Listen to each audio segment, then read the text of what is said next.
This teacher handed a student a jar before every class. He asked the kid to tap it every 15 seconds. He made a bet with a group of students who never paid attention. If they stayed quiet for the entire period, he would chug a whole carton of milk in one go. The students just wanted to see him throw up. So for the first time, they actually worked together. Whenever someone was tempted to cause trouble, the others stopped him right away. As time ticked by, the milk on the desk disappeared, and the notes on the chalkboard grew. The students didn't even realize what was happening. They had unwittingly paid attention through the entire class. Some even raised their hands to answer questions. Because of this one teacher, the worst class in school became the top honors class. But just when Mr. Clark thought he could keep teaching, he was fired. The reason? He refused the principal's plan to raise tuition. The parents wanted him to stay, but the principal insisted on letting him go. In the end, Clark had no choice but to leave for New York to look for a job. But reality hit him hard. Schools in the big city didn't want a teacher from the countryside. To stay close to the job he loved, he worked part-time while searching for an opening. One day, on his way to an interview, he saw a teacher arguing with a student. He rushed over to calm them down.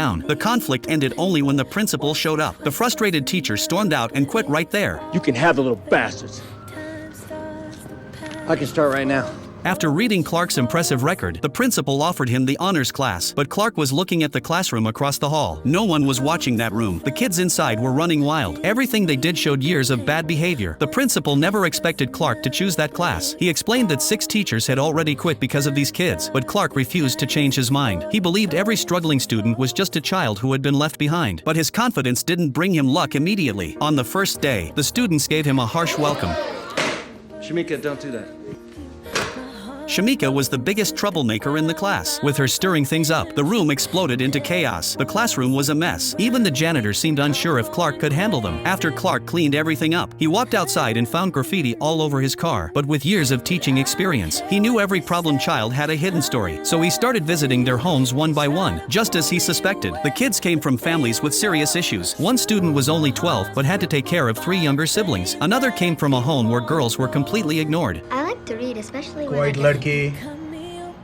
Men are talking, okay? Clark realized they didn't hate learning. They were shaped by the difficult homes they grew up in. After all, parents are a child's first teachers. To help his students change, Clark prepared a surprise. He painted the classroom walls with fresh colors. He wanted to show them the right way to use paint, not the way they used it on his car. But the kids didn't appreciate it. Even the principal thought he was being ridiculous. In front of the whole class, he scolded Clark. My school, my rules, my way.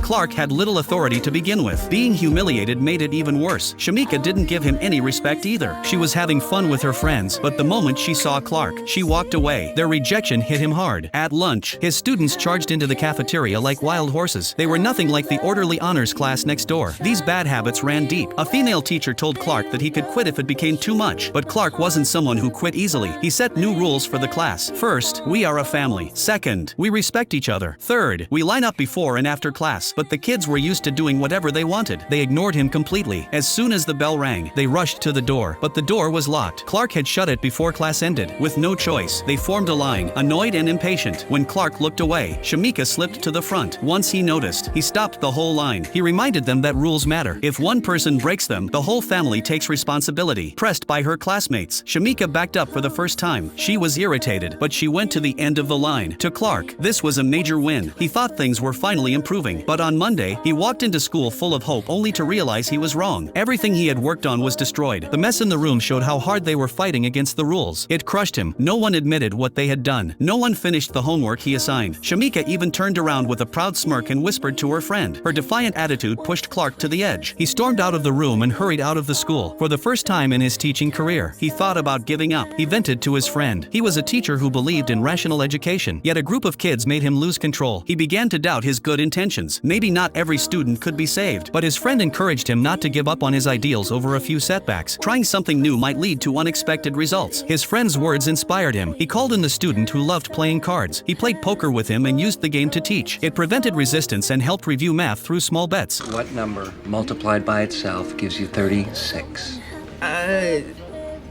6?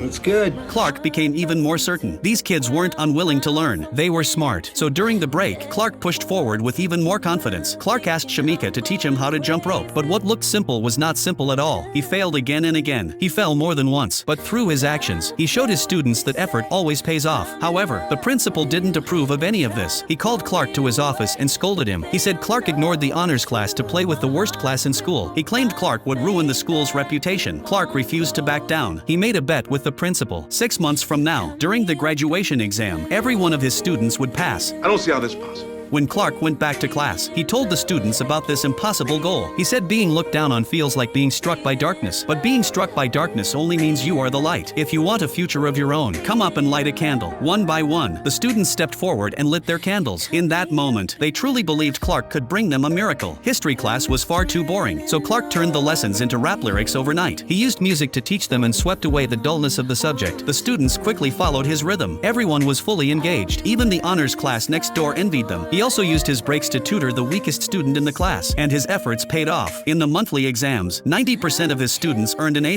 What Clark gave and what the students gave back finally met in the middle, and it brought results worth celebrating. But new problems soon appeared. Shamika, once the biggest troublemaker, was actually the most gifted student. Lately, however, she had stopped turning in homework. When Clark visited her home, he finally learned the truth. After school, Shamika had to take care of her 3 younger brothers because her mother was working. For a 12-year-old, the job was overwhelming. She couldn't handle both childcare and homework, so Clark helped her with the chores. He gave her time to finish her assignments. He even prepared dinner for her. But when her mother came home, she took Clark's kindness as an insult. You don't think I can take care of my family, Mr. Clark? No.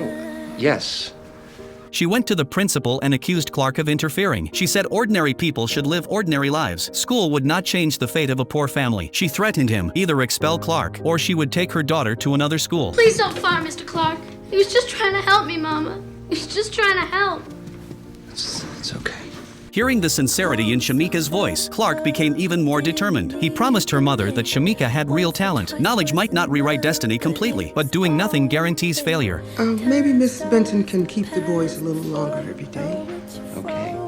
Clark kept working day after day, and the students grew to respect him more and more. Their grades improved with each passing week, but the long hours began to take a toll on him. The graduation exam was less than a month away. He couldn't walk away now. After pushing himself beyond his limit again and again, Clark finally collapsed. At first, the students thought he was joking, but when he didn't move, panic spread through the room. They watched the ambulance take him away. No one left the window. They had already come to see him as family. After the doctors examined him, they told him something shocking, a piece of news that could change his entire life. Want to know what happened next? Follow me. I'll update the story soon.